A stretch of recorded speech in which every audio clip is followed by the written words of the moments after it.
Doit-on créer une société pour faire du trading? La réponse vient tout de suite après.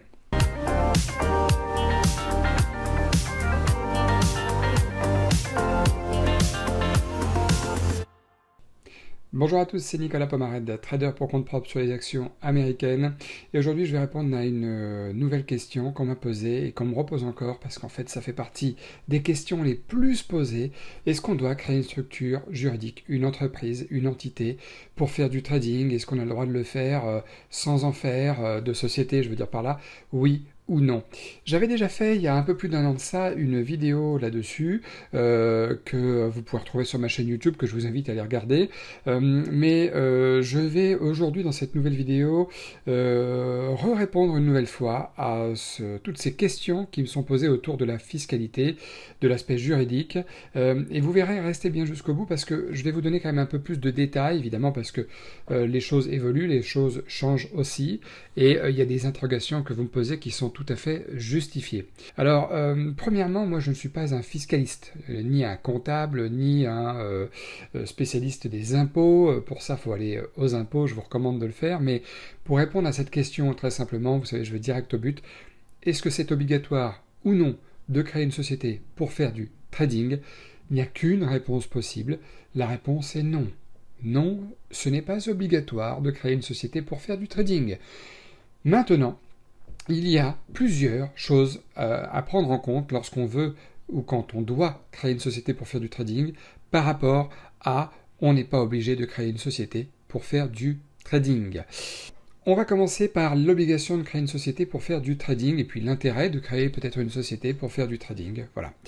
Première chose, quand on crée une société pour faire du trading, c'est ce que j'ai fouillé un peu sur Internet pour justement vous répondre au mieux, c'est parce que c'est déjà notre source de revenus principale, le trading. C'est quand c'est notre source de revenus principale, on peut alors se poser la question de créer une société pour faire du trading. Qu'est-ce qu'on entend par revenu principal? Est-ce que il s'agit du revenu principal en termes de montant? Je vous dis un exemple. Vous travaillez, aux 35 heures, vous êtes dans une entreprise, voilà, vous vendez, je sais pas moi, des articles de sport, et vous gagnez 25 000 euros par an de salaire.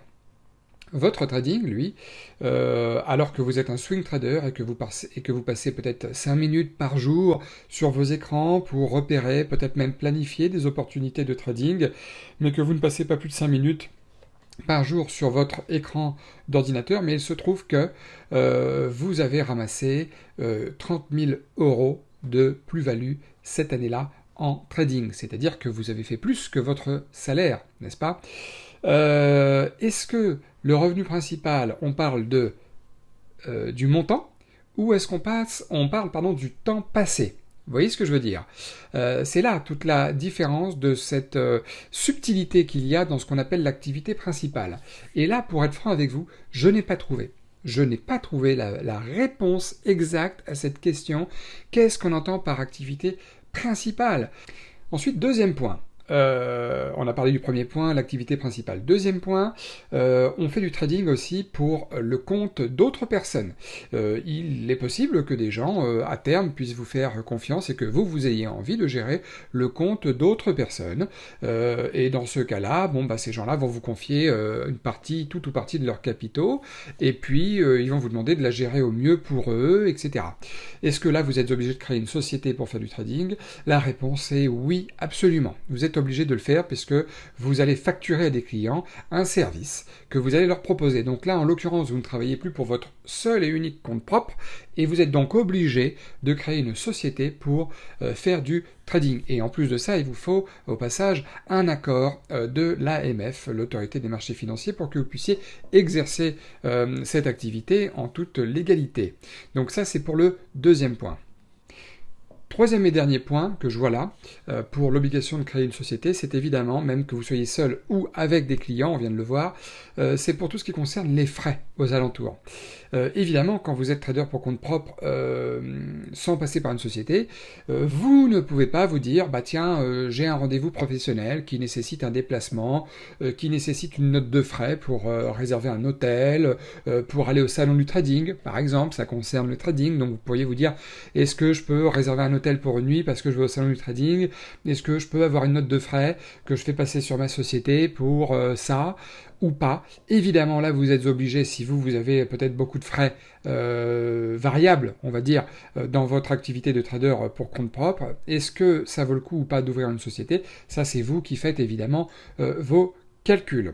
Pour ça, évidemment, je vous invite à voir un expert comptable et aussi de vous renseigner, pourquoi pas, auprès du service des impôts, voire même de passer par un spécialiste de la fiscalité, on appelle ça les avocats fiscalistes, pour mieux vous renseigner, évidemment, parce que la fiscalité, de toute façon, c'est du cas par cas. On peut pas dire, bah moi je veux faire comme toi, créer une société, ou moi je veux faire comme toi, ne pas créer de société parce que ça me prend déjà le chou. C'est du cas par cas. Maintenant, on va passer au trader pour compte propre qui ne crée pas de société. Alors, pour la personne qui ne crée pas de société, qui fait du trading, il a tout à fait le droit, comme je disais en début de cette vidéo, il a tout à fait le droit de ne pas créer de société pour faire du trading. La preuve, je vous en donne une seule.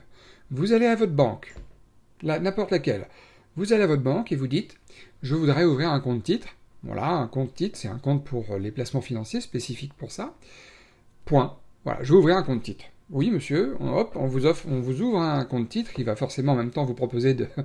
faites les tests pour voir, d'ouvrir un PEA, un plan d'épargne en action, uniquement pour vendre date, mais il va vous proposer de le faire, et vous ouvrez ça. Donc, vous ouvrez votre compte titre, et puis quelques jours après, vous virez quelques fonds sur votre compte titre, et puis après, allez-y, vous pouvez acheter vos premières actions, vous pouvez les revendre, vous pouvez en racheter, revendre, etc.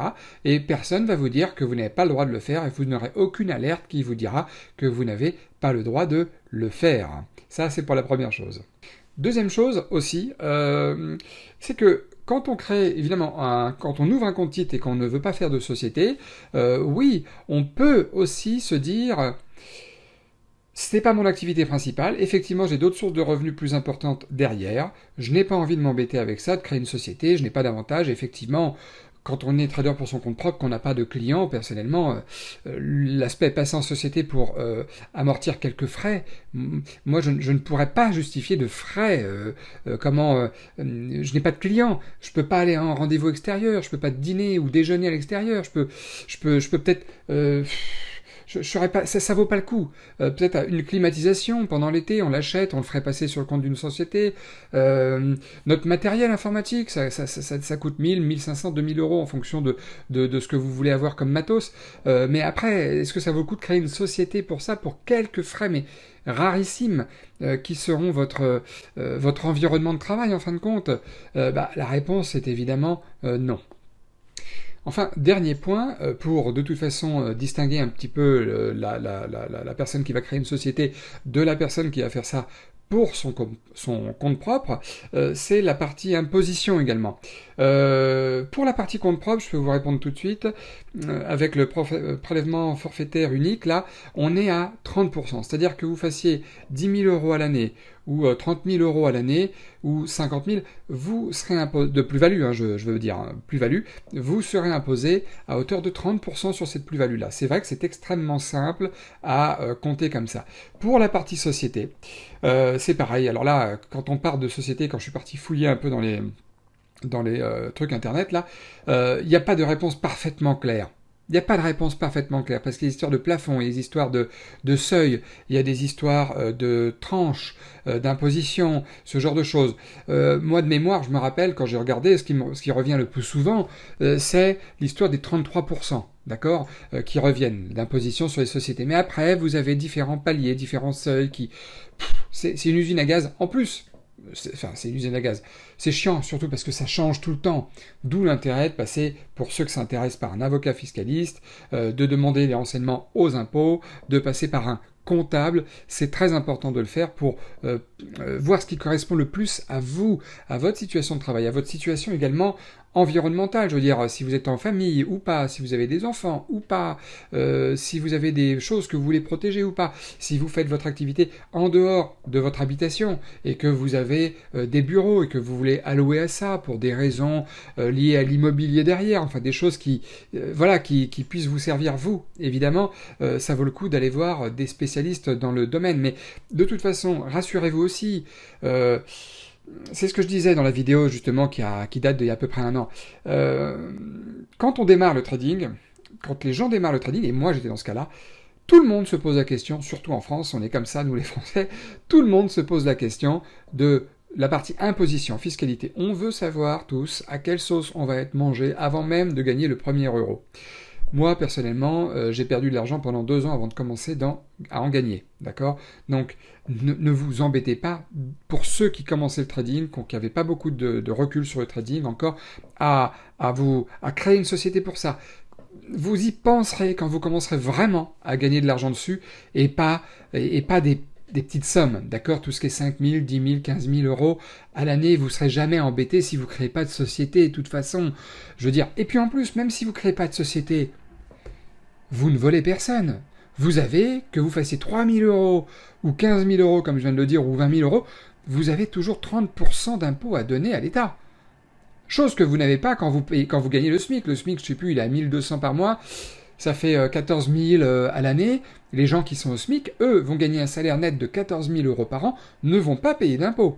D'accord? Sauf si, entre-temps, je dis une bêtise et que ça a changé avec les lois, mais il ne me semble pas. Mais par contre, vous gagnez 3 à 5 000 euros de plus-value en trading à l'année, vous allez payer 30% d'impôts sur votre plus-value. D'accord? Donc vous ne volez personne, déjà, restez en tant que vous payez des impôts, je veux dire, et que vous déclarez vos gains, bien sûr, et vos bénéfices, etc., vos plus-values, de toute façon, les impôts vont pas vous tomber dessus tout de suite, hein. C'est pas le dilemme du siècle, c'est pas une question de vie ou de mort, d'accord, cette question-là. C'est une question d'optimisation fiscale, mais pour ça, pour optimiser les choses fiscalement, il faut que ça vous intéresse vous, il faut que ça vous corresponde vous, et il faut que vous ayez bien sûr un intérêt personnel ou professionnel derrière, évidemment. Voilà, j'en ai fini avec cette vidéo de trading. N'hésitez pas à me poser des questions si vous voulez derrière. Alors, vous allez sans doute me poser, je le sais, j'ai une certaine habitude, beaucoup de questions sur la partie fiscalité. Je vais vous répondre peut-être du mieux que je peux, mais je vous dirai souvent, pour être sûr, par rapport à votre cas à vous, d'aller vous renseigner auprès d'un professionnel de la fiscalité. Tout simplement, moi je suis dans le trading, je ne suis pas fiscaliste, vous voyez. Je suis investisseur aussi immobilier à côté, j'ai plusieurs biens immobiliers. Bon, la partie comptabilité, même si je comprends 80%, je vais tout de même la confier au comptable qui tous les ans me fait mes déclarations à ma place. Je lui envoie juste les documents qu'il me demande. Et puis voilà, quoi, hein, je comprends l'idée générale, mais je vais le laisser faire pour pas faire d'erreur à ce sujet-là, d'accord? Donc très important, faites-vous aider. Bon, posez-moi vos questions, comme je disais, et puis surtout, mettez-moi un maximum de likes sur cette vidéo, et puis n'hésitez pas aussi à vous abonner à ma chaîne YouTube si c'est pas encore fait, parce que là, on parle des choses un peu, contraignantes, hein, tout ce qui concerne les impôts, la fiscalité, l'optimisation fiscale, la société, le grand dilemme de dois-je créer une société ou être en nom propre, tout simplement sans forcément créer une société pour faire du trading. Voilà, ça c'est la vidéo d'aujourd'hui, mais le plus important c'est que vous me retrouviez dans d'autres vidéos de trading, parce que je parle trading, je vous montre du trading réel, je fais des démonstrations de trading réel sur les actions US, et puis d'abord apprenons tous à gagner de l'argent avant de penser aux impôts, et c'est ça qui est vraiment le principal dans un premier temps. Bon, je vous souhaite une excellente fin de journée, et je vous dis à très bientôt.